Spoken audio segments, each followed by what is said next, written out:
All right, I'd like to call the meeting to order. Thank you all for attending. Today is the Legislative and Rules Committee meeting. I believe you all have the agenda for today's meeting. It's pretty simple. There's two items we're going to deal with. It's September 5th of 2019. Is there a motion to approve the minutes of the prior meeting, May 2nd, 2019? Yes, put forward by Supervisor Wild, seconded by Supervisor McDivitt. All those in favor of any amending or discussion of the prior minutes? Seeing none, approval, say aye. Aye. Any nays? All right, it approves unanimously. The next item on our agenda is an item put forward by Matt Simpson. Supervisor Simpson asked me to put this on for today. I think it'll be relatively quick because the next item is not so quick. And in brief, and I have Supervisor Simpson, he's going to give more details. In brief, it is there's a appellate court that said that any cutting of any tree of any size is going to be illegal in the forest preserve. Previously, I believe, and Supervisor Simpson can correct me, the standard was 3-inch at breast height and so forth. There were restrictions. So this is a resolution to support an appeal.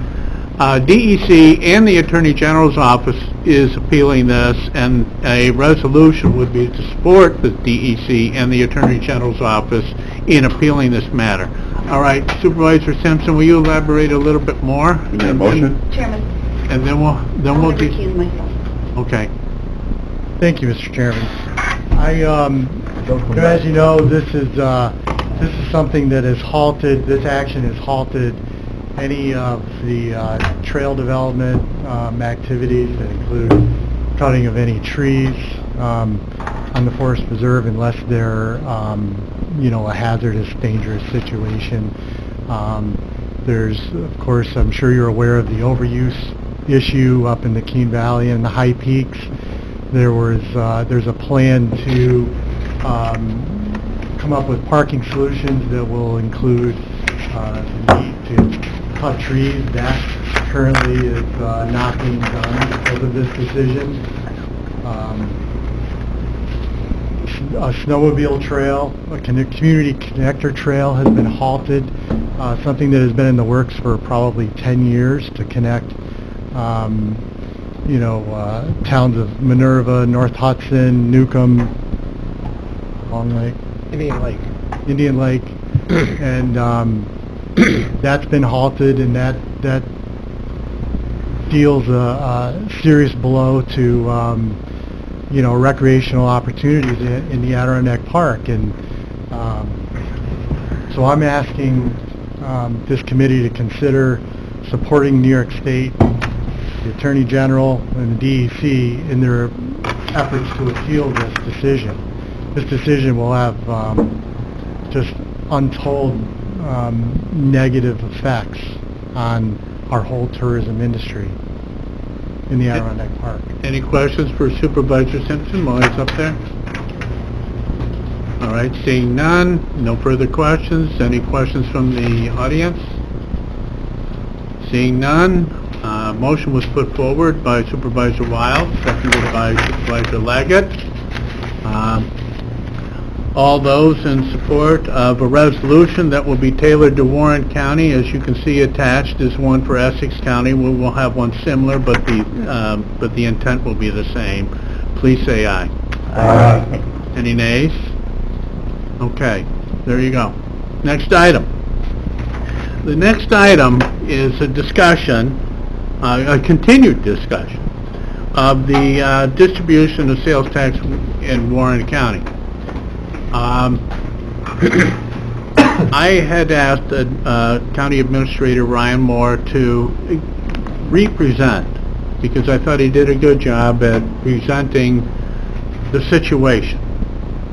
And I asked him if he would represent today with the idea that if there's any particular slide, let's be less formal than we were at the County Board of Supervisors meeting. If there's any particular slide that you have a question, a thought, or anything that you want to share, you're welcome to do that while we're running the slides, and I had already discussed this with Administrator Ryan Moore, and he's okay with that. So, I'll hand it over to you. Thank you, Mr. Chairman. This presentation is not going to be the exact same presentation. I crunched it down, and I made it as simple as I could make it. So, let's get started. So, the first thing I want to say is that there are a variety of opinions on the subject, but there are facts that cannot be denied, and everybody here should be operating under those same facts. Nothing in this presentation is meant to be offensive to anybody in this room. I hope that nobody does take offense, but I just want people to understand that there are facts here, and some of what is said in this discussion is not factual. Okay, moving on. How is the sales tax distributed? For sales tax generated within the city of Glens Falls, the city keeps half and the county keeps half. Sales tax generated outside the city, the county shares half, 50%, and the rest is distributed to the towns and the village according to their assessed value.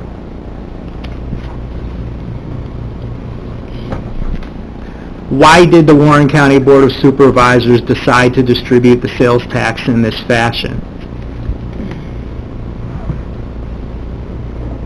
Having a problem with my clicker here, sorry. Come through here. Yeah.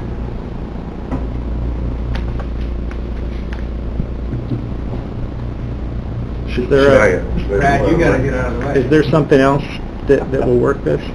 Too big? Thank you. Battery dead? Is that a rhetorical? Oh, the keyboard, doesn't that? Yeah. Is there a keyboard that doesn't have a wire? There you go. Sorry. Sorry. We're done. Thanks. All right. Class dismissed. All right. What more do we need now? Okay. Yeah, this will be better. Okay. Why did the Board of Supervisors decide to distribute the sales tax this way? They didn't. That's an assumption if you believe that this board made that decision. The fact is that state law distribution formula is what's in effect here, and that goes into effect when a city preempts, and Glens Falls did that 50 years ago. That's how long we've been on this distribution formula, and it's because of state law. It's nothing that this board did. So why does state law impose the distribution formula that we use? Because the state determined that it was the fairest way to distribute the sales tax. That's not my opinion. That's not any supervisor's opinion. That's what the state determined. So please keep an open mind while I try to explain why the state came to this conclusion. To keep the numbers simple, let's assume that this is what's going on at the county. Let's assume the county budget's $150 million. $100 million comes from the sales tax and $50 million comes from the property tax, right? County has one city, so out of that $100 million that's raised in sales tax, $20 million is raised within the city, $80 million is raised outside the city. And then the city decides to preempt. So this means that the city keeps $10 million, which is half of the $20 million raised in the city's borders. So what happens as a result of that decision by the city to preempt? What happens to the county budget? This is before. Like I said, you got, where's my pointer? There it is. Oh, it's not going to show up on the screen, sorry. Okay, so you got $50 million in property tax revenue, $100 million in sales tax revenue. That's what makes up the county budget. That's what balances the budget. Once the city preempts, that $10 million comes out of sales tax, and the county is left with $90 million of sales tax revenue. So the county lost $10 million in revenue, and to balance the budget, the county needs to replace that revenue with property tax revenue. That's where we go for revenue that we don't have. That's $10 million in property tax. So county property taxes are levied upon every municipality in the county. That means that this new $10 million that needs to be levied as a result of the city's decision has to be paid for by taxpayers in all of the municipalities. Yes? Including the city? including the city, yes. So what's my point? The point is that the city just got $10 million, and property taxpayers and all the other municipalities helped pay for it. That's why I don't say they paid for it, they helped pay for it. The city has a percentage of it. So how is this fair to the property taxpayers outside the city who don't live in the city, who didn't get a benefit out of that $10 million? They only paid more in property taxes as a result of that $10 million. The answer is it's not. It's not fair to the non-city property taxpayers. So therefore, and excuse the levity, that's why you have the state law formula. The state law formula solves that problem. Under the state law formula, as a matter of equity to the other municipalities, the county must distribute half of the revenue that's raised outside the city to the municipalities that are outside of the city. Everybody following so far? So to recap, $100 million in total from sales tax, $20 million in the city, $80 million from outside the city. That means that out of the $20 million, the city has 10, the county has 10. Out of the $80 million, the other municipalities get 40, and the county keeps 40. So now what happens to the county budget?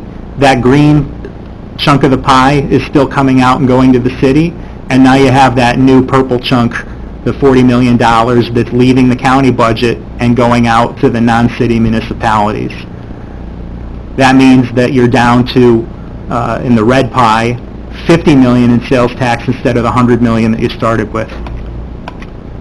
So the county just lost $50 million in sales tax as a result of the city's preemption because the formula kicked in and the non-city municipalities got 40.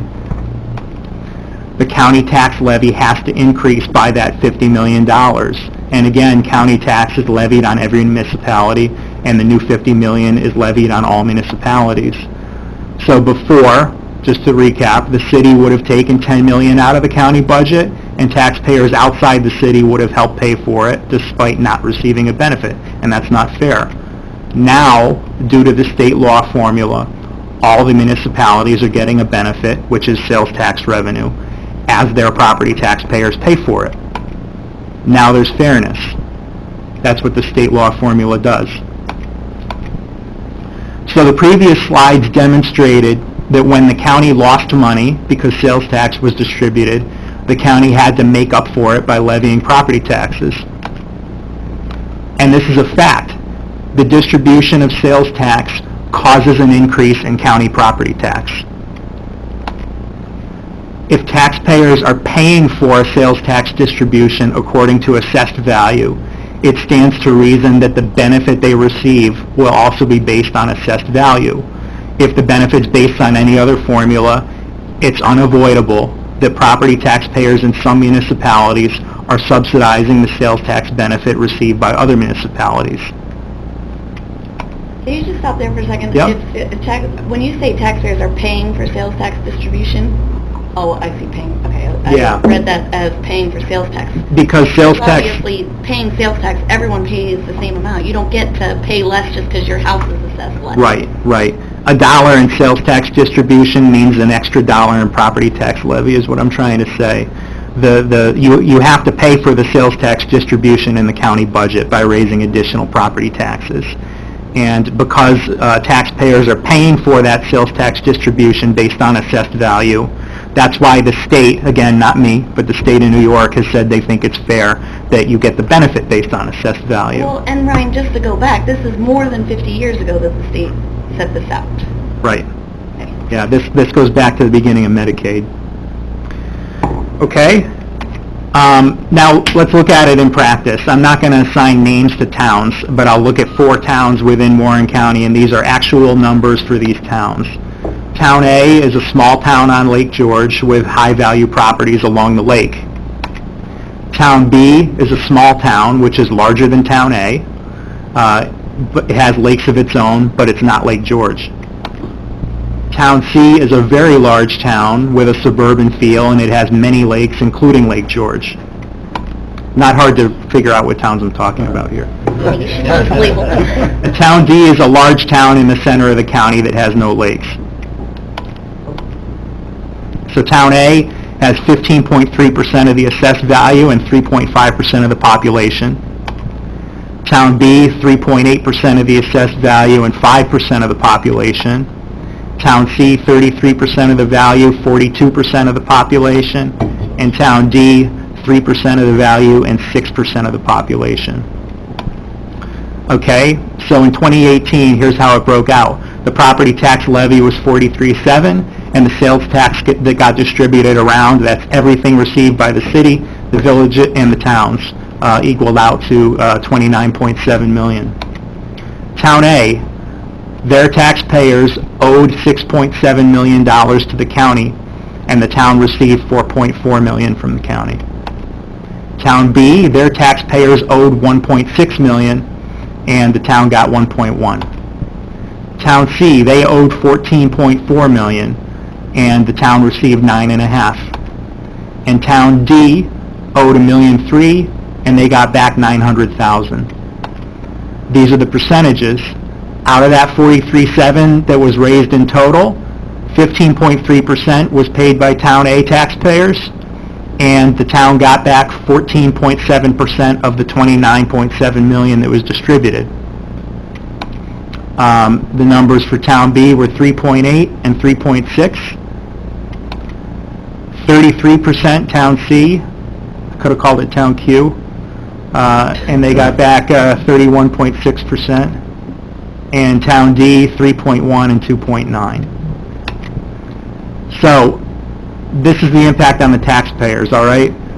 This is what they owed to the county, minus what the county got back to their towns, which went against their town tax, in most cases. That differential represents $14 million, so you take the amount that all of the property taxpayers paid, you subtract out the 29.7 that was distributed back in sales tax, you get the 14 million. So all we have to do is reduce our budget by 14 million and we'll get rid of this whole problem. What do you want to cut? So Town A owed a net of 2.3. Their taxpayers, I should say.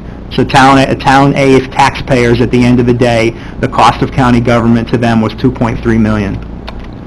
Town B, $500,000. Town C, $5 million. And Town D, $400,000. So out of the entire 14 million, Town A, 16.4%. Town B, 3.6%. Town C, 35.7%. And Town D, almost 3%. Summarize, the taxpayers in Town A shouldered 16.4% of the net cost to county government. In Town B, 3.6%. Town C, 35.7%. And Town D, almost 3%. Compare that to the assessed values. 16.4 compares to 15.3. 3.6 compares to 3.8. 35.7 to 33.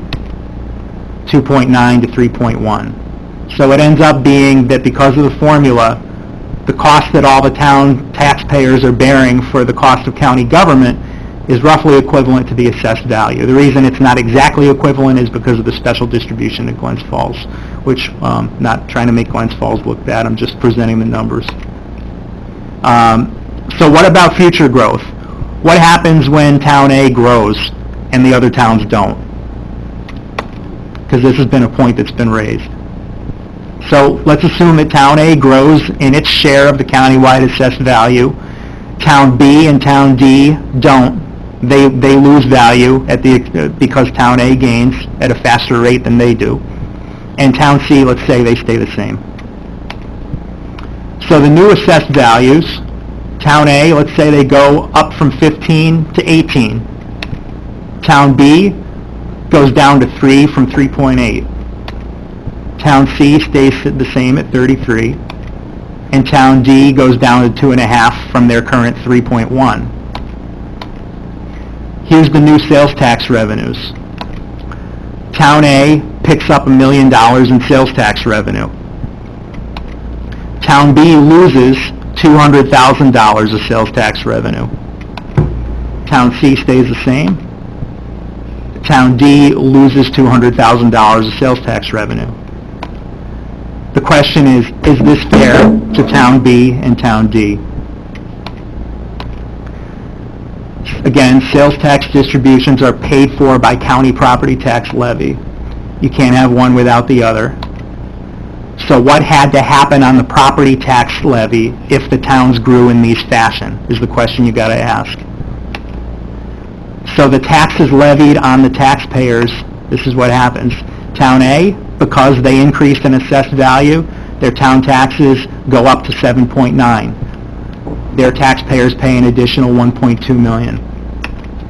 Town B, their taxpayers pay $300,000 less. Town C stays the same. Town D, the taxpayers $250,000 less to support the county tax levy.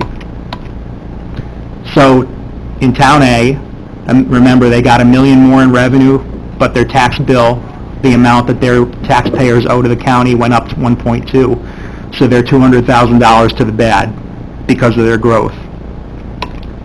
Town B, same math, they end up $100,000 to the good because they didn't grow as fast as Town A. Town C stayed the same.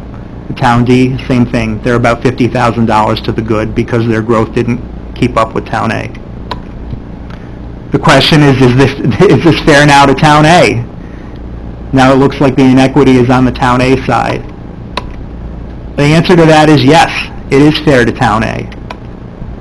Because the concept of taxation based on assessment is rooted in the principle that you pay based on your ability to pay. Hold on though, I gotta stop you again there, because sales tax is a whole different pot of money. It comes out of our residents' pockets, but it also comes out of our tourist pockets. It's not exactly all the same money that one necessarily impacts the other. That's not how it works in practice. We are a community of gobs of tourists. I mean, our population triple, like Hague's, I don't know, maybe even quadruples in the summer. Yeah. So it's not like...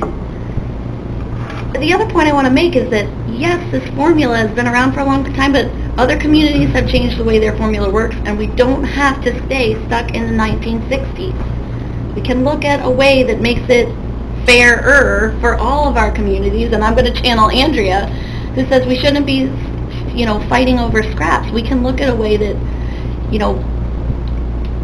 equalizes the distribution of the money, and maybe it won't be enough for the city to opt into this program, but if it's a way to help the other communities throughout our county, like Lake Luzerne, like Warrensburg, we should be looking at that. Why don't we let Ryan finish and kind of, before we... No, that's Well, he fine. said I could Part of the chair. interrupt. I just wanted to mention, I think the point Ryan's making here is, on this point is, so for example, you could take a community, I'm not sure if it's A or C. Thank you. For example, at one point, historically would have paid 28% of the county levy. That same community today might be paying 8.9% of the county levy, for a difference of 20%. And that reduction of 20% is against $45 million in today's dollars. And that's what happens here. As an assessment grows, their share increases, which means that the other community's share decreases, assuming their assessment stays the same. And that's the point there. And if you look at the history of assessment, you'll see that. You'll see that historical trend. So in a progressive system, that's what happens. As valuation increases, your ability to pay increases, you have to pay more. Which means that other communities that are not that don't have the appreciation of assessed value of that much, their share of the levy decreases. We have, for example, communities that have decreased anywhere from 18-19% over time to 1-2 points. But that 1 or 2 points percentage against $45 million is a lot of money. And then you have to ask the question, well, who's paying that money? It's being paid by the communities that increase. Yeah. Can I ask one question? No, go ahead. I'm lost. The tax rate comes out every year based on the county tax rate. And it could be $391 for everybody who's at 100%. So I'm watching you were saying where I may be saving a portion of what I'm paying to the county. But if the rate goes up every year, I'm still paying more in taxes on our tax bill. I don't see where I'm saving on the rate on my tax bill, which I've been doing for 12 years or 14 years now. I don't see where they're showing a negative. The rate seems to go up a little bit, and the assessed value goes up a little bit in the community, so they're going to be paying in real dollars more in their tax bill to the county, even though other towns, you say pay more because they have assessed value. See, I'm lost at that, because you make it sound like I'm wiping 200,000 or whatever. If I'm D, I don't know, I assume I'm D, but who knows? I could be F, after this. But you make it sound like I'm seeing a $200,000 reduction in what that person's writing that check to the tax collector for. At least the way I looked at that. And I said, boy, that doesn't happen in my community, because they pay a little bit more. Plus the fact is when I lose that sales tax, my town budget rate is going up, because I don't have, if I did lose the 50,000 or whatever, I don't have it in my budget to reduce my town tax rate also. Am I clear? Am I right on my assumption, or am I way off? That's a total, or that's a total. So if you add up what all the taxpayers in all of these towns pay into the county, that's what happens to the cumulative total. The cumulative total goes down. People's individual tax bills are going to be dependent on their assessments, and I don't know of any assessments that really go down. I just know the assessments grow every year. I've never seen it, other than we got hit up there when we lost some big properties that went religious. You know what I'm saying? I don't know. Yeah, I do. The total dollar amount each year might go up, but a community's share of that could go down. It doesn't mean it goes to zero. So, for example, if today it's $45 million, well, there was a time, Queensbury, for example, might have been 20% of the levy. Today's at 34%, 34% of the bigger number. If, for example, Warrensburg was at one time at 5%, today's at 3%, it's not 5% of the 45 million now, it's 3% of the 45 No, I get all that, So but I'm just saying, you make it sound like there's a $200,000 reduction in the amount to be raised by taxes by our community, because the higher assessed values properties went up. Well, I've never seen where the county tax rate has had somebody write a check less amount to in their tax bill. That's all I'm saying. That's the way it works for me. I mean, no, you're right. I mean, it's the old saying, death and taxes. I mean, there's no question about that. But I just, But the point being, my point too, Kevin, is that the way that this system works is that as the other communities pay more, the other communities' percentage of the total levy declines, and that's irrefutable. That's not disputable. I definitely get that if community D was to get more sales tax, community D would pay a higher amount to the county, because that's the way it works. The more you get in sales tax, usually that means your assessment will up. So it's a double-edged sword. I get all that. But I'm just saying that my tax bill, total tax bill to Warren County went down $200,000, and I saved $200,000 on the tax. It's not really true. It may be in the big formula, but I've never seen where somebody writes a check for less money.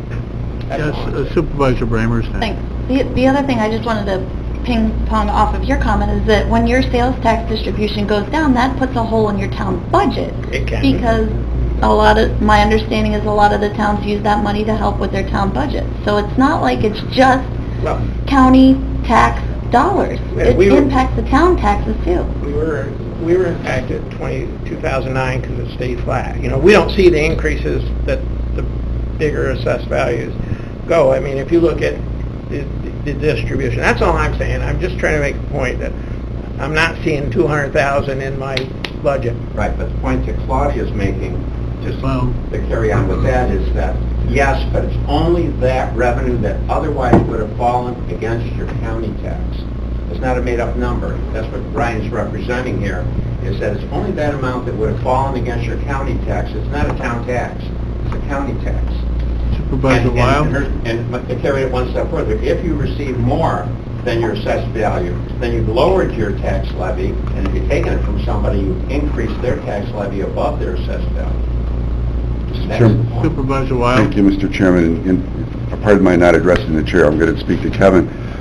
But Kevin, I think there's a different way of looking at this, and I'm going to speak maybe in terms of what I think Ryan's trying to get at.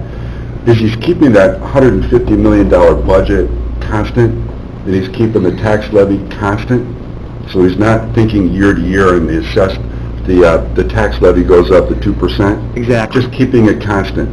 And if all were constant, with that change in assessed value, the taxes would decrease. No, I understand that, Exactly, exactly. but it doesn't happen. The reality is, it doesn't happen. Supervisor Simpson? When I became supervisor, our assessed value went down 6%, we lost over $100,000 in sales tax. So our assessed value, what that translates to, and it decreased.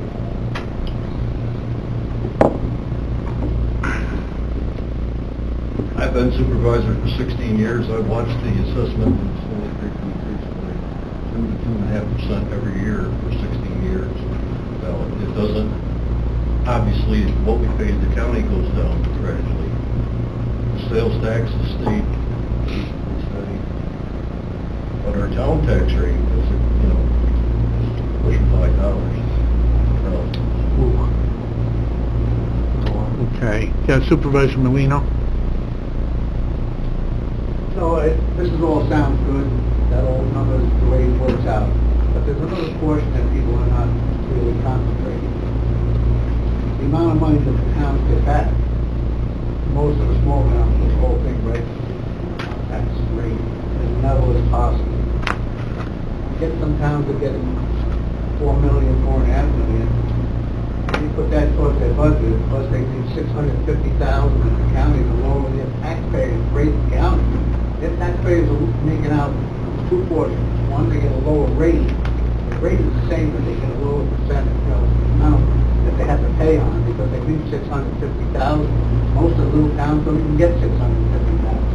The second thing is when they put the money towards their budget, they have a 51-cent pound tax on 1,000. It's a lot different than in Queensbury, where they have a almost $7 pound tax. So to live in Queensbury costs you so much more money than to live in the richer towns. And the richer towns, I don't dispute it, but they're paying more to the county because they live in $1 million, $2 million, $3 million townhouses. So they're paying that money on what they owe as profit. In Lake Luzerne, my people are paying on $200,000, $300,000 houses. So we're paying our fair share of what we happen to live in. All right. But my budget is a lot more, I can't make my budget go down, it only goes up because we don't get enough revenue to buy trucks, pave roads, do the things that the people in town want us to do. Other towns have excess of everything. It sounds like a lot of the discussion that we're having right now is more appropriate towards the end. They seem to be summary thoughts as opposed to this particular slide. I know this slide generated this, but I do want to get back to the slides. All right, I'll go Okay. back, still have a couple of comments. Now, I appreciate your point of view, but let's get back to the slides. And then occasionally, if you have a question about a particular slide, please feel free to bring that forward. Mr. Chairman, Brian, can I ask you to go back one slide just to kind Sure. of refresh where we are and where Sure. we're going? Sure. To answer that specific point about applying revenue against the county obligation rather than the town obligation, it's the same at the end of the day. If you want to credit your county tax bill $100,000, that's $100,000 that you don't have to apply to your town bill. The residents are still paying the same amount of money. Okay. So we're looking at this scenario where, as Mike Wild said, Supervisor Wild, this doesn't account for future tax growth. This is to simplify it and say, what if the numbers that we were looking at overall, what if instead they were based on these different valuations? This is what happens. Just an easier way to rather than project it forward 10 years and it'll get confusing. So it looks like Town A now is the one that has the short end of the stick, but it is fair to Town A, and it's fair because taxation based on assessment is rooted in the principle that you pay based on your ability to pay.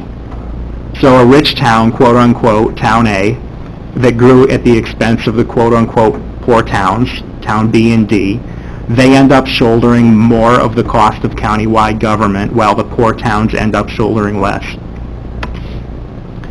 And this is a fact, that when the rich get richer, our sales tax distribution formula ensures that the financial burden of county government shifts toward the rich towns and away from the poor towns.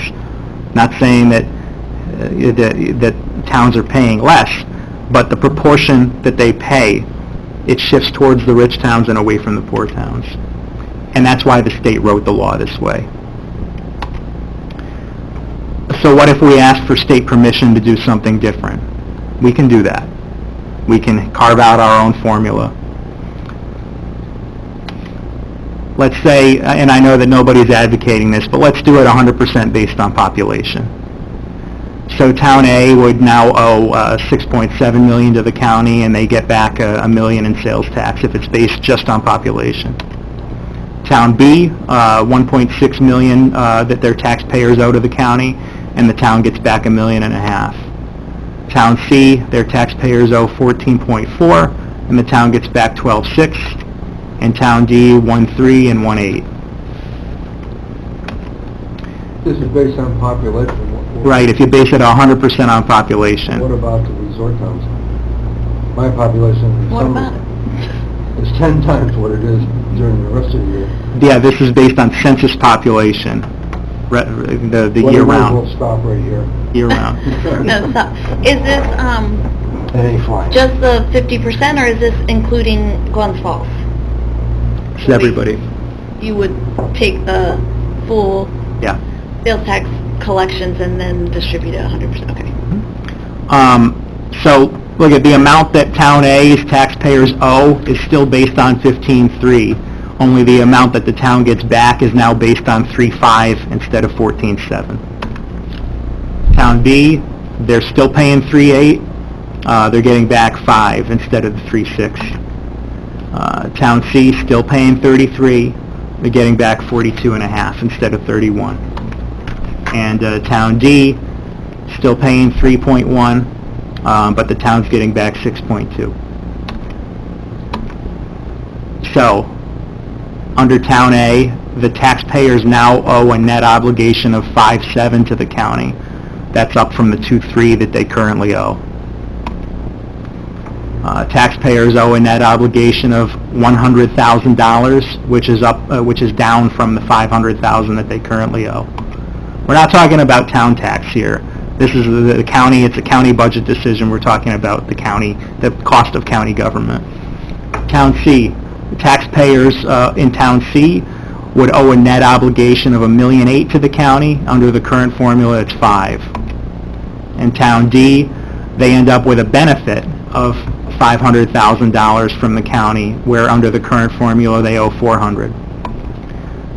So the increase to Town A taxpayers, cost to county government, you're increasing them $3.4 million. You're decreasing taxpayers in Town B by $400,000. Taxpayers in Town C, decreasing them $3.2 million. And Town D, decreasing them by $900,000. The previous slide shows that changing the sales tax distribution formula from assessment-based, which is always going to be the basis used to pay for the distribution of the tax, it amounts to redistributing wealth from one town to another town. In this case, Town A to Towns B, C, and D, and it's because, as you see, the taxpayers in Town A end up paying more in dollars towards county taxation. But it's not actually redistributing the wealth, because we're already saying those higher assessed towns are the wealthy towns already. But it is. If taxpayers are paying $3 million more than they otherwise would have paid, It's shifting tax burden, I will agree with you there, but just the the concept that you're redistributing wealth is not accurate. Because those higher assessed towns, we said like 3 slides back, they are the wealthier towns compared to what we're calling the poorer towns. So if you shift the burden from the poor towns to the wealthy towns, it is a redistribution of wealth, because you're taking more out of the wealthy towns and giving more to the poor towns. You're not saying that all of a sudden those poor towns are going to be wealthy? No, I'm not saying that that's Yeah. going to make that it's going to equalize, but it's a Right. redistribution of wealth. It's taking money from residents in one town and giving it to residents in another town. It's indisputable. These are not my opinions. These are the numbers. So that's the asterisk that we need to put on what we're doing here. That we got to take care in changing the formula, because it amounts to taking money out of the pockets of residents of some towns and putting it in the pockets of other towns. Okay? And look at Town C could be described as a rich town. They've got 33% of the countywide assessment, which is double the 15% that Town A has. They're a fellow rich town. So should wealth be redistributed from one rich town, Town A, to another rich town, Town C? Maybe it shouldn't. Maybe this formula, based 100% on population, ends up being a formula that doesn't make sense. So the question becomes, and that's what we're here to discuss, what's a good formula? And here's a fact. Every alternative formula that we've discussed to this date results in winners and losers. Taxpayers in losing towns are the ones that end up paying more for county government, and the taxpayers in the winning towns are the ones who end up paying less for county government. Under the 50-50 proposal that we looked at back in January, I think, the losers were Bolton, Chester, Hague, Horicon, Johnsburg, and Lake George. The $200,000 flat proposal, this is to say you take all the sales tax, give all the towns $200,000 flat, and then distribute the rest of it based on assessment.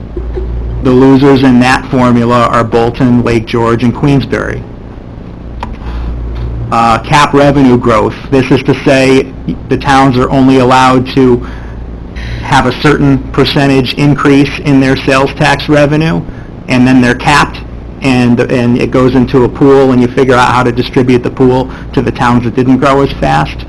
The losers in that are Bolton, Glens Falls, and Queensbury. Is that assuming that Glens Falls has opted in? That's looking at the way it's currently done, and saying we're going to cap the growth that you're going to experience Why year would to they year. be impacted by that, though, if they've opted out and they don't I don't follow the get question. distributed money based on the Be- 50% of the overall? Because they're getting I mean, they're I'm getting sorry. 2% out of the county's share. So if you're going to cap So the... you're saying they would lose some portion of their 2%? Yeah.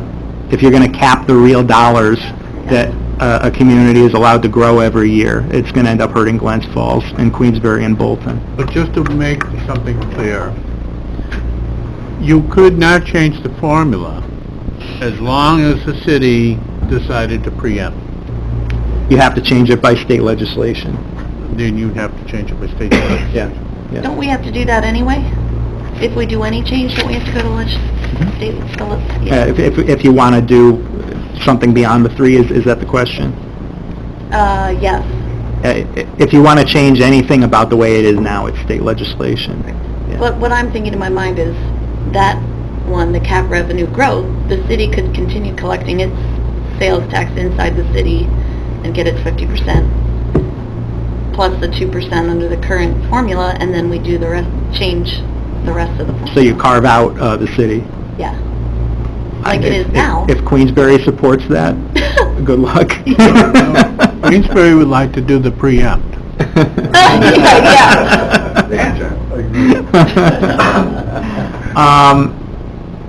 There was another that was floated, population expense basis, to say, okay, you want my revenue, take my expense, and we base the support for county services based on population rather than assessed value. The losers in that kind of thing would be Glens Falls, Lake Luzerne, Queensbury, Thurman, and Warrensburg. So every idea we've talked about has winners and losers, is what I'm trying to say. And there's one thing that all of these formulas have in common, and that's that the supervisor who proposed it doesn't represent a town that it would hurt. And that's understandable. Who among you would voluntarily impose a new formula that negatively impacts your own constituents? I don't think any of you would, and you're not to be blamed for that. That's your job. If I'm wrong about that, and someone wants to impose a greater burden on their own residents, I don't know if anybody wants to do that. No, but really, we should be looking at how we can improve the county and all of our communities. Mhm. And I haven't looked at that cap revenue growth option closely enough to know if that's something that I would support, even though that it could decrease the 2% sales tax we might be able to get. Bottom It's an line is, option. if you do anything other than what we're doing, you're going to develop winners and losers. Yes. Yeah. That's the point. Bottom line. That's the point I'm Off trying of to... what we have now, You're yes. willing to go to somebody and tell them, we're going to take money away from you? Are you willing to do that? I would have to look at the option and see what Would you like it somebody coming does and for the saying to you, entire we're going to take county. money away from Glens Falls? How would you feel about that? Well, the question I'm posing is that question. It's which supervisors are okay with proposing a formula that hurts their town taxpayers. I don't think a single hand would go up, and it shouldn't. Hello. I think we need some fair sharing. Okay. We could pay a little bit in to help out the ones that need a little bit more help. Take your meds this morning, All right, so are we near the end of your... We are near the end, yes. Okay. Can we, let's do this. Let's finish Let's up. let you finish up, and then we'll have our discussion, okay? Supervisor Molino? Okay. All right. So where does this leave us in terms of deciding what the new formula ought to be? It ends up being might makes right. You end up looking at weighted votes and seeing which formula can get 2/3 support of the board, and forget about the towns that lose. This issue, it's divisive. I think it has divided members of this board in a way that I haven't enjoyed watching, because it makes it more difficult for us to get together on other issues when there's animosities and people who don't talk to each other. It takes a lot of my time. I'm not complaining about that. It's my job to do this analysis. I've spent weeks on this issue, and I'm happy to do that, but it's weeks that I'm not spending on EMS, and weeks that I'm not spending on figuring out how we meet the infrastructure demand that we have for projects that haven't been done and that there's no plan to do. If this is the priority, again, I'm happy to do it, but if I were making the priorities, this wouldn't be as high as some of the other things that I'm not doing. Thank you. There's one other thing, a pending item from the May 2nd meeting. I was asked to give you the numbers on what a 1% would do.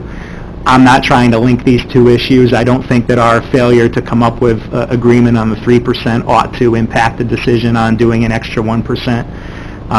Personally, I think that if you were to do a 1%, you ought to have some kind of property tax savings built into that. So where you increase the sales tax, you cut the property tax. This gets to what Claudia was talking about, the fact that our people pay 100% of the property tax and we don't pay 100% of the sales tax. We have an advantage in this county that people from outside of the county want to be here. But here's the numbers. And we could build into this a population element. You could, yes. So this is what we did in 2018. The total revenue was $58 million. This is how it broke out. The county's half of what was raised outside of the city was $25.8. The county's half of what was raised inside the city was $3.2. The county's half total was $29.1, and then you take 2% of that out, $583,000, and the county ended up with the $28.5. Everybody follow? The city, What's that special distribution? that's the 2% that Glens Falls gets via local Sewer law. deal? That's a sewer deal, All right. yeah. That's a sewer deal? It's a sewer. $583,000? What are Good you job, doing Jack. with it? Let's call it the sewer agreement, depending on your point of view, you don't think it's a deal. So the city, Is that to expire now? Or is it- I think it expires in like 50 years, Mike? 15 more years. 15 more years? Maybe, Yeah, okay. So the city kept the 3.2, plus the special distribution, they ended up with 3.8. The towns and the villages, 25.8, same as the counties, half above. And the towns end up with 25.2 of that, and the village ends up with 642,000. I'm moving that column over. Here's what a 1% increase would represent. It's 19 million gross. And assuming that, this assumes that the city preempts, so the city keeps half of the 1% that's raised inside the city. This is what the county would net 9.5. That's after you take the special distribution out. The city keeps $1.1 million of what's raised within the city off of the 1%, and then they get the 2% special distribution. The city ends up with 1.3. The towns, their overall distribution increase is 8.4, and the village, their distribution is 2.14. So I want to focus on that 8.4 and the 2.14. Added together, it's 8,621,712. That's going to be the distribution back to the localities if you were to do a 1% and the city preempted. Because the city preempted, if that's going to be distributed based on assessed value, I'll show you the numbers and what those would be. So that's the final increase. Yeah, and this is an if. This is an if. If we did the 1%, if the city preempted it, if the distribution was based on assessed value. Bolton, $1.4 million, Chester, $639, Hague, $508, Horicon, $557, Johnsburg, $383, Lake George Town, $816, Lake George Village, $214, Lake Luzerne, $357, Queensbury, $3.1 million, Stony Creek, $117, Thurman, $148, and Warrensburg, $289. That's an increase? Increase. Yeah. I'll So take it. that's what each of these localities would receive if we raise the exact same amount that we raised in 2018 with the extra point in there. So instead of 3, it's 4. So what's the county get? The county gets, 9 million. the county ends up with 9.5. Yeah. So a question for you, Ryan. The city ends up with $1.3 million. I'm not sure if we can answer that, but do we have any perspective on what percentage of sales tax is generated locally versus from our tourism industry? You read my mind. Sorry, thank you. So who pays our sales tax? I'm being very, very conservative, using data that the Treasurer's Office compiled. 65% paid by locals and 35% by visitors. We looked at across different sectors the revenues that come in each quarter and did some extrapolation off of that. And this is what that was. So it's a little hard to see. In Very fact, I hard to can't see. see it from here. This was sent out, wasn't it? I think so. Yeah. So auto dealers, so 10% of our sales tax collections come from auto dealers. None of that's going to be for visitors because all of that revenue is collected based on where you live. So that entire amount we have to count as all county, and then it goes down the list. So you look at bars, you know, about 40% of what's spent in a bar is coming from somebody who's visiting, 60% somebody who's here. So the big areas are going to be auto dealers, restaurants, building supplies. Retail. Yeah, retail. So, yeah, I based thought on... we didn't have this information like really broken down as to... Well, we don't have a zip code of who paid the sales tax, but we have, and we don't have, I don't believe we have it broken out by the business name. the state would have that information. We don't get it down to that level of detail, but they can break it out by sectors. Yeah. That's what I did. Yeah. All right. That's the end. All right, Supervisor Molino's next. All right, the only thing I thank you for all your work on that. The only one that I think could be the fairest, in my opinion, my numbers are at the end of 2017. You went with that 200,000 for every town. Then just the other stuff, assessed value, all that together. Actually, if you put that up on the screen, it might be surprising to most people that two towns will lose money, and that's Bolton and Queensborough. Bolton's share would only be $113,000. To me, $113,000 for $4.5 million. I wouldn't complain if I had that. Queensborough is almost $5 million, $500,000. So with those numbers, I think it's a fairer way to go. I think neither one of those towns will get hurt. Both those towns will go out of their money, like I say, to run their towns and have low 61-cent town tax, 51-cent town tax, compared to the rest of us, so it's $3 a buck. Okay, Supervisor McGowan? What,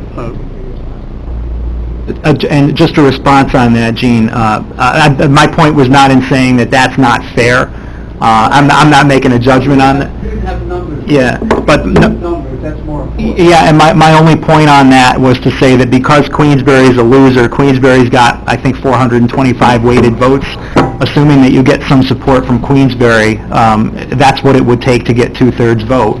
That's why I say it all, at the end of the day, it all comes down to might makes right. Regardless of whether or not that distribution might be fair, the reality is you're going to need support from Queensbury, which is a loser, in order to get it through. okay, Supervisor McGowan? Yes, back on that, the sales tax things, I just, since it's not broken down to zip code and this and that, these are just numbers we get from the state, so they're saying this is what came in for sales tax, so here it is, take your money. I mean, we have no way of, like checks and balances there to make sure, or? Nope. I mean, I'm just thinking the state's a little hard up for money, and so are we, and, I'm just wondering if it's totally fair, but, Well, that's a good question. It's a lot of things are that way. The Medicaid bill, who knows? all right. just wanted to get that up. Queensbury has, what, 4 zip codes? Do we have 4? Yeah. I am. So, Supervisor Beatty? Yeah, I'd like to do a 2-second talk, so a 2-minute talk, if that's okay. 2 seconds. 2 seconds is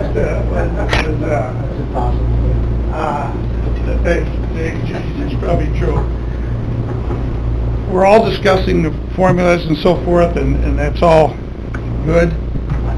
The thing I hear most out there and from my constituents is I pay way too much in school taxes. Way too much. I hear that constantly. I also hear from the supervisors that run towns in this room that they're always needing money. And I can appreciate that.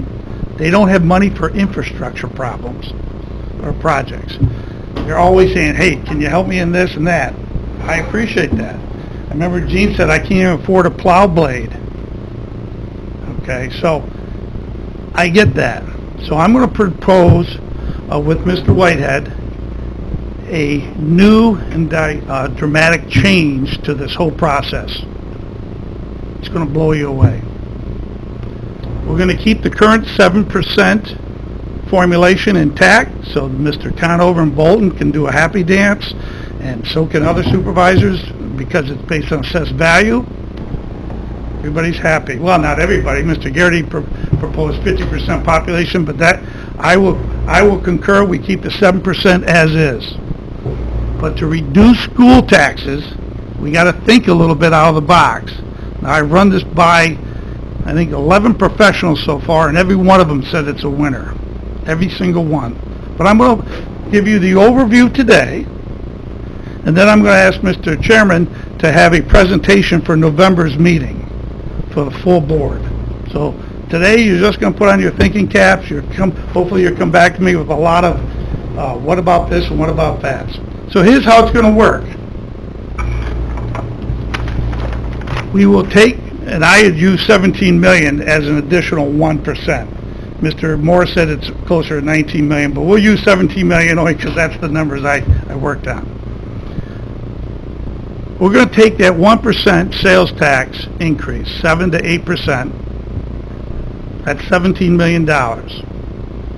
And then we're going to earmark $1,000 per student to every school district in Warren County.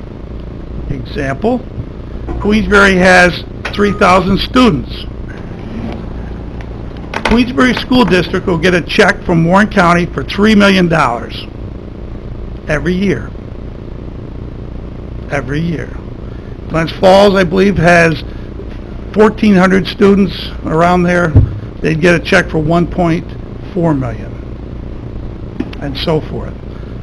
So half of that $17 million that we're going to get additional, half of that, because we have approximately 8,500 students in the county, will go directly back to every school district in Warren County. That alone will result in school tax reductions of up to 10%, anywhere from 4 to 10% depending on the town. It'll blow you away. I've already run this by superintendents of businesses at Queensbury and Superintendent Huntley, who are both very supportive of this. In fact, Business Superintendent Whittemore said, I love it, it'll help spur economic growth. But that's a side issue. So, is everybody with me so far? We get 17 million in, we take half of it and dedicate it to every school district in the county based on $1,000 per student. Okay? Let me get done, Jack, before we get rolling, okay? Now, the other half, where's the other half going? 17 million, so you got 8.5 million left. Remember, the state gets nothing of this because when you add an additional 1%, they don't get a piece of that. So it's all county. So where's the other 8.5 million going to go? Based on Mr. Garrity's notion wanting population somewhat in a formulation, the other 8.5 million will be redistributed to every town and city based on your population. For example, Gene Merlino will get a check for about $470,000. Mr. Garrity will get a check for like $600,000. Close to that, 540, I think it is. So the county took in that 17 million. We don't keep a penny. We send it all back to reduce your school taxes, which is the biggest burden, your biggest tax bill in this county by far, and we help every town supervisor have a revenue stream so that they can work on infrastructure projects. Now, I ran it by a couple supervisors already. They had some great questions. One question was, Doug, what about the auto dealers? You're going 7 to 8%. Yes. Do you realize, though, that you pay whatever, we aren't going to drive any buyers out of Warren County. They're not going to run to Saratoga, which is 7%, because you still always have to pay your sales tax in the county you live in. So that will affect the car dealerships zero. Another question was, so you're telling me that you're going to get a reduction in my school tax bill up to 10%, maybe even 11%. You're saying that I'm going to get, I pay $2,000 now, so I'm going to get 10% of that's $200. I'm going to get $200 savings on that. Yes, that's what you're going to get, a reduction in your school tax bill. When's the last time anybody's had a reduction in their school tax bill? Hasn't happened, I don't think. I had a landlord. I ran this by a landlord. Because how about the people that have apartments, that rent? How are they going to benefit from this? First thing the landlord said was, if I'm going to get a reduction in my school tax bill, I definitely won't go up in my rent, and I'll look at maybe even reducing my rent. Because I go up on my rent because I get my high cost of my school tax bill keeps increasing, and that's what I base up on my my rent. So,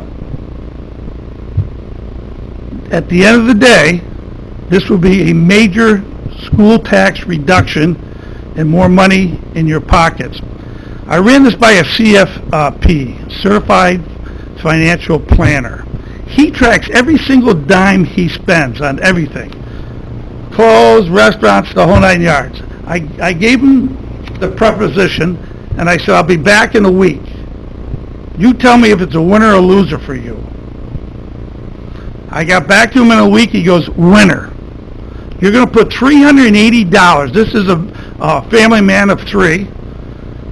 He says, you're going to put $380 additional in my pocket every year, even though the sales tax goes from 7 to 8%. That reduction in my school taxes more than offsets and puts additional dollars in my pocket. Thank you. What a great plan. Now that was from a CFP who tracks every single dollar.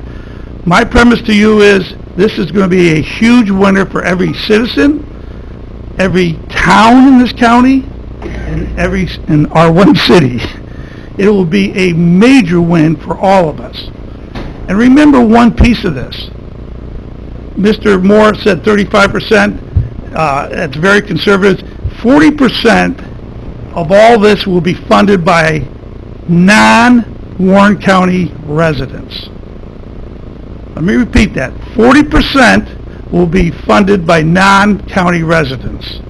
So this additional 1% is going all back to your towns and your school districts to reduce the cost of running their schools. Dr. Huntley's on board. Like I said, I talked to Scott Whittemore. He's the superintendent of business. He thinks it's a great idea. And the one other question I had, somebody said, well, how do we know the schools will use that money to actually pay down their taxes? And I asked that directly to Scott Whittemore and directly to Dr. Huntley. And he said, Doug, he said, first of all, you can earmark it into your bill, your law. He said, but secondly, he said, we do everything we can. It will be morally unconscionable to not apply that to reduce your school taxes. Now he didn't use morally irresponsible. I said that. But he said, trust me, it will go to reducing your school taxes. And Dr. Huntley was confident with that too. Okay, So, all right. there you, okay, so. Well, because you're kind of repeating what you already said. Well, John, do you have a question? No, I'm just... Oh, okay. You know, Well, that was good. I'm sure other people do. All right, well, let me hear them. And by the way, the formal presentation is going to be in November's board meeting to the full board. So this is an overview. I want you to start thinking about it, but it's a win-win-win for everybody. Yes. Mr. Chairman.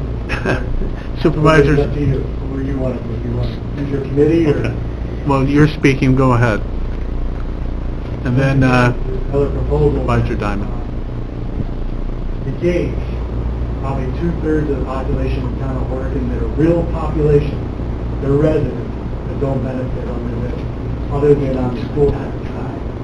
Because if you use a formula that's based on population that you read in the U.S. Census, it's off by 2/3 in the town of Oregon. So those people which are paying the highest assessment, they have high assessed property. We'll be doing a dance in the street because they're going to get a reduction in their school taxes. I appreciate that. But, you know, it's the same argument, though, that under the other proposal that we looked at, that we said, you know, we're disrupting a formula that is fair. Okay, the other thing... They pay taxes, but they don't count. And they'll get a Well, reduction the in other their thing school too taxes. is, according to New York State Law 1262D1, I think 50% of that has to go to the county. No, that's incorrect. The additional 1%, and it's already proven across the state that can be earmarked towards whatever the county designates. Am I correct, Mr. Moore? The law that Supervisor Stroud mentioned would kick in if Glens Falls preempted on the 1%. If they preempt it. Yeah. So if they preempted, then you're talking different numbers. And why would Glens Falls preempt? They're gonna get $1,870,000 additional money to Mayor Hall each and every year to work on his infrastructure problems. All right. The residents of Glens Falls will get a reduction in 10% of their school tax bill. So if they decide that, nah, we don't wanna do that for our residents, I'll be shocked, but Supervisor Diamond? Yeah, just a couple questions. For the record, you're supporting a 1% sales tax increase. for the record, I'm supporting a school reduction. Okay, so plan. your proposal includes going from sales tax from 3 to 4%. And 3 months ago, when that was brought up, you went on the record you were dead against it. That's correct. I will never support a sales tax My- increase my next without a question- major reduction. My next question is, you pointed out Glens Falls School District was going to receive $1.4 million. Based on the number of students they have. And my question then leads into St. Mary's an independent school district. How much do they receive? Glens Falls Common School District is an independent school district. How much do they receive? Because Glens Falls School District now pays tuition. How much are those two independent school districts going to receive in sales tax under your formula? You mean, how much are they going to receive Yes. in reduction of their school much- tax? how much is You're it- asking the question, is St. Mary's included or not? Say your question. I'm asking you how much St. Mary's, you must have a number independently drafted for St. Mary's. You must have a number for my residents in Ward 1, the Glens Falls Common School District. How much money are they going to get to reduce their taxes? If the law, They pay tuition per student to go to Glens Falls Common and if they are classified as a Glens Falls student, School then District. they will get $1,000, each school registers, school, Well, that might be a student will get the violation of the First $1,000. Amendment, separation of church and state. Okay. Okay? Next is Supervisor Wild. stuff here. Mr. Chairman, thank you. And I have to commend Supervisor Beatty for coming up with something different, unique. My only concern is in something that I can't support right now is an increase in taxes. And it's quite simple. It discriminates against those of our constituents that are less fortunate, those who have lower incomes. That sales tax increase takes a bigger chunk of their disposable income than it does of the higher income people. So what I need to know before I can move forward with that is to understand from an economist or some other consultant that we might get into to say what was the impact to the citizenry by 1% increase in sales tax. It's happened through the state. When I was looking at the occupancy tax numbers, I saw a chart from the state that shows sales taxes and how they changed from county to county to county and city to city. And I'd just be curious what the overall impact was on our constituents. I don't support a sales tax increase. I know we need to do something. Doug is right. School taxes are the biggest share. I agree we need to figure out some way to help the towns that are struggling. I'm not sure what the answer is, but I'm not in favor of increasing our taxes. All right. I'm in favor of decreasing the total tax bill that Supervisor each Driscoll? everyone gets. Thank you, Mr. Chairman. It takes me a little bit longer to process, but I certainly appreciate listening to new ideas.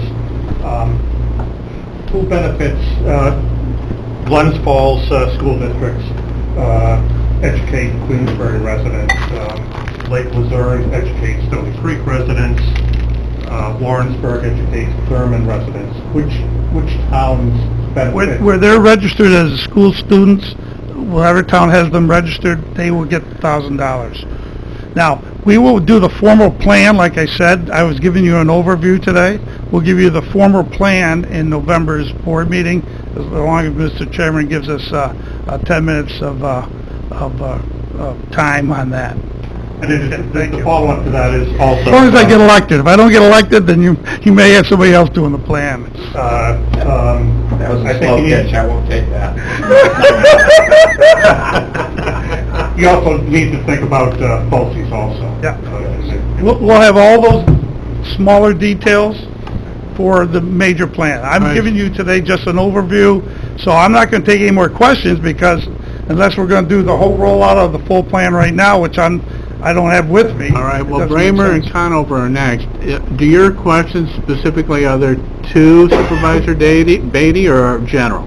Just in general. All right, thank you, Doug. And Thanks. could you do me a favor Yeah, and put an outline of your idea in an email so we can, no question. We'll Understand. have the whole plan for you. okay, thank you. Yep. All right, Supervisor Bramer?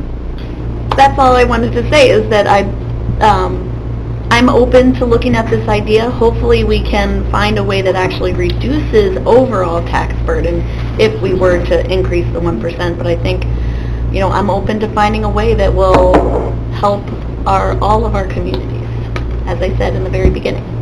Okay, thank you. Supervisor Conover? Yeah, I think that the message I'd like to deliver is that we should ask ourselves the question, why do we have one of the lowest tax rates in the state of New York? $3.09. And the answer is because of an $11 billion tax base, 65,000 people plus.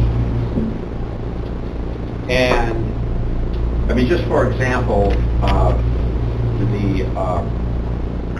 and I think that I would be remiss, all of us would be remiss to not fully appreciate that a big part of that assessment comes from what some refer to as the lake community. For example, Queensbury and Bolton alone pay over half the county tax levy, 2 municipalities. And if you add up those other 3 or 4, I bet you it's 80%. H.R. Oregon and Chester and the rest of it's like 80-something%. And so the story doesn't always get told comprehensively. Now, a lot of those communities have, they don't use a lot of our services. In fact, the people aren't even here year-round, right? But they pay their taxes. I don't believe complain an awful lot. But they participate in our communities, contribute to our not-for-profits. They are a big part of who we are, and they help contribute to our society at large. So, my message, regardless, going forward is, let's be careful, we don't destroy something that is has and continues to accrue great benefits to this county. And as far as any specific needs of any particular municipality, I've always been open to helping whatever municipality has a need and trying to figure out how to help those communities, whether it's voting for specific projects that are in the county budget or OCTEX or whatever. And I know my colleagues feel the same way. So as we go forward, I would hope that, we not forget what's strong about what we have. Okay. Supervisor Thomas, and then Liggett. Yeah, I think the easiest way should we decide to go for the 1% increase with this dollars in Warren County and reduce the county levy by $19 million. You're talking a 40% reduction in your taxes. So why do we have to get to a school system that I have no say over how they spend that money? Okay, you might reduce it 1 year, but they're going to take advantage of that. From my experience, a lot of school districts don't reduce their taxes that much. The school board's going to go, oh, we can do this, we can do that. They're going to be right back up where they were, and we're going to be funneling money on the sales tax to school districts. It makes no sense because we don't represent school districts. Okay, Supervisor Liggett. Thank you. In all this discussion, we need to remember that we are the Warren County Board of Supervisors, so even though we all are voted from towns and represent towns, we are here for the interest of the county and how best to run the county. So, bringing it out of, into this, what is best for the county on that? Now, we do pick up the discussions on what does happen in these towns. And centered around this is property tax, and property tax is a regressive tax. Sales tax is a regressive tax. To switch one for the other is no gain for our population. So, at the heart of it, we really should be rethinking property taxation altogether, and especially on schools, but this is beyond our board at this time. I cannot see supporting an increase in sales tax to take care of this perceived problem here. And I am comfortable with leaving the formula as it is and as it's been so well presented, because I feel that is in the best interest of the county. Mr. Whitehead? Thank you, John. I appreciate that opportunity. I wanted to introduce one more fact. Ryan gave you an awful lot of facts, but he left this one out. The fact is that when a Glens Falls resident gets this rebate from the sales tax of $1, a resident in Bolton or Hay will get $10. Think about that. Every resident in Glens Falls benefits $1, and the Lake Community residents benefit $10 on a tax, on a sales tax. When these same people go into the stores to buy a shirt, you don't say, are you from Bolton? Are you from Glens Falls? I'm going to charge you different rates. We all pay the same amount. Yet, Glens Falls gets $1 back to pay. You check the facts, that's the fact. And we were only talking about how you redistribute based on valuation, and I agree 100%. But if you take money based on their property values, you want to give it back to them. I think that's the entire substance of that presentation. But in this case, we are taking money for a shirt. And it doesn't matter whether I live in Queensbury or Glens Falls or Bolton, I'm paying the same amount. And I just want you to keep that in mind. Thank you. Supervisor Bramer?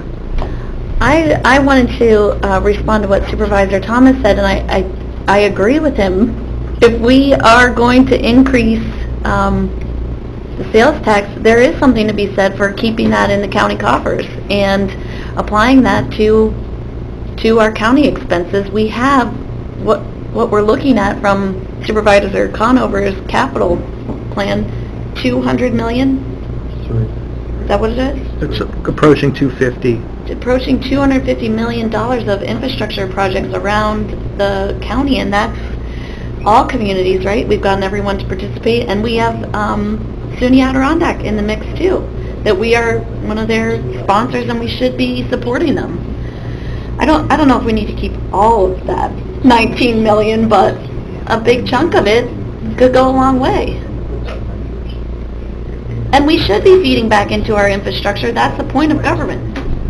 Administrator Moore? Just a technical point, if the county were to if we were to do a 1% and the county would keep it all, it's entirely dependent on the Glens Falls City Council to keep it that way, because as a city, they would have the power to take half that's generated within their border. Just something to keep in mind. Okay. If we stuck with the distribution type that we have now, though, would that be, whereas if they opt out, 50% would go to towns and 50% would stay with the county of the other, I'm not understanding. the amount generated outside the city? I'm not understanding the question, I'm sorry. If they preempt, does that kick in the 50-50 split for the balance? Yes. Yes. Yes. Yes. Okay. Just trying to Supervisor get... McDevitt? Yep. Yeah, I think somewhere along the line, someone said we've had this current system in place for 50 years. I can now see why we have, okay? This is obviously a complicated issue. I thank Doug and Travis for, bringing this forward, and, it's certainly a serious issue worthy of discussion.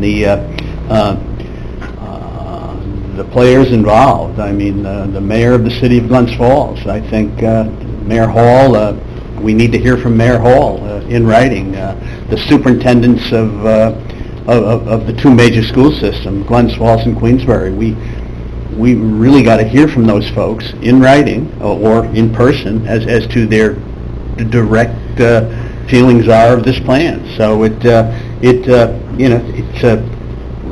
let's rock, let's roll. I think the word preempts is a big. That's a big word, okay, as it relates to the city of Glens Falls and sales tax issues. So but we have some serious players here, and we have to hear from those people. Yeah. So I'm not hearing consensus, nor am I seeing a motion being brought forward to see if there's a vote on any consensus at this point. It sounds to me that, further debate is needed. We've had a lot of good thoughts and a lot of good ideas shared today, and I'm thinking we're going to have some more. I'm hearing at the November Board of Supervisors meeting, and if there's a call for this to be continued in terms of the Legislative and Rules Committee meeting, I'm willing to do that as well and put it on the agenda for next month. But am I divining this mood correctly? I don't see a consensus. Is that accurate? Very. So Supervisor Yeah, thank you, Solomon. Mr. Chairman. I guess one thought is if there isn't a consensus to increase the sales tax 1%, all this other discussion is pretty much irrelevant if we're not in favor of increasing sales tax. Correct? Well, not at this time, but I'm saying that further discussion seems to be the desire of this group of people, and so we'll go forward without trying to put forward a motion of consensus today. Okay? So, are there anybody else that wish to speak to this matter? Supervisor McGowan and Supervisor Wild, and can we wrap it up soon? Sure. I just want to thank everyone. We had a good turnout today.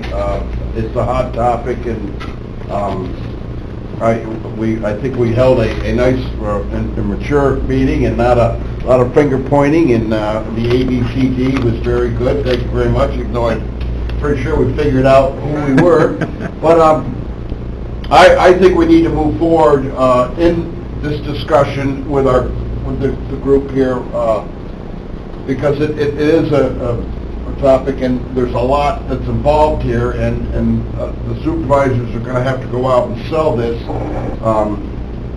to the constituents, and I'd like to keep this motion moving forward and put it on the docket for next month, so we can see more of Mr.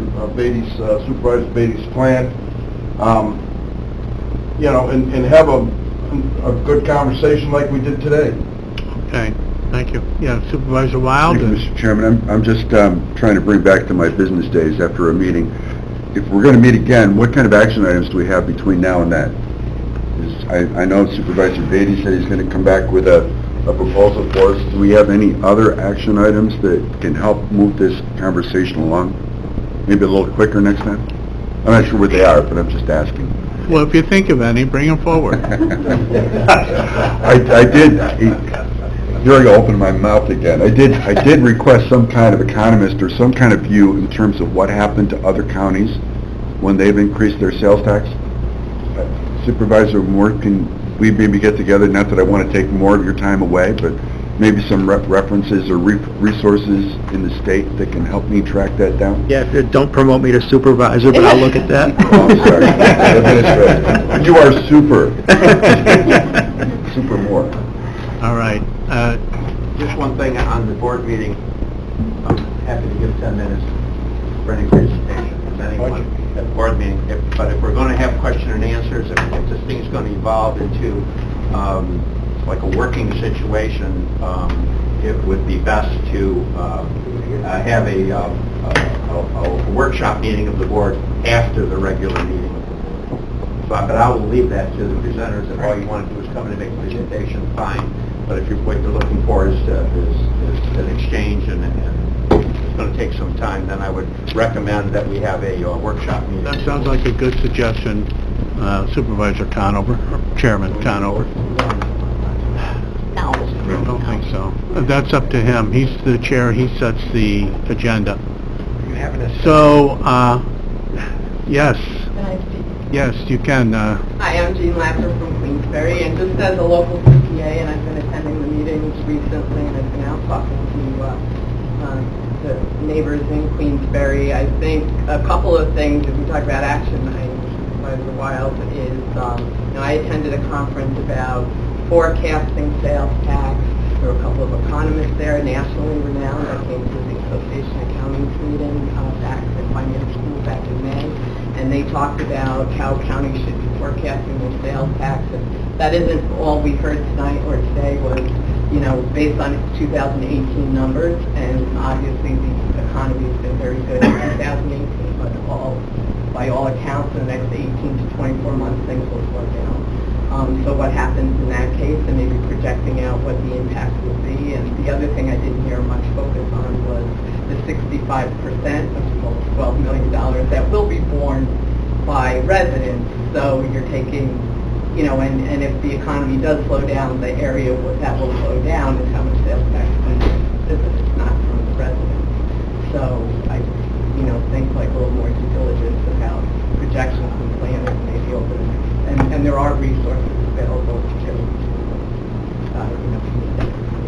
Okay, thank you. All right, a motion to adjourn. Right, put forward by Supervisor Dickinson, seconded by Supervisor Lau. All those in favor of adjourning, say aye. Aye. Appears, any nays?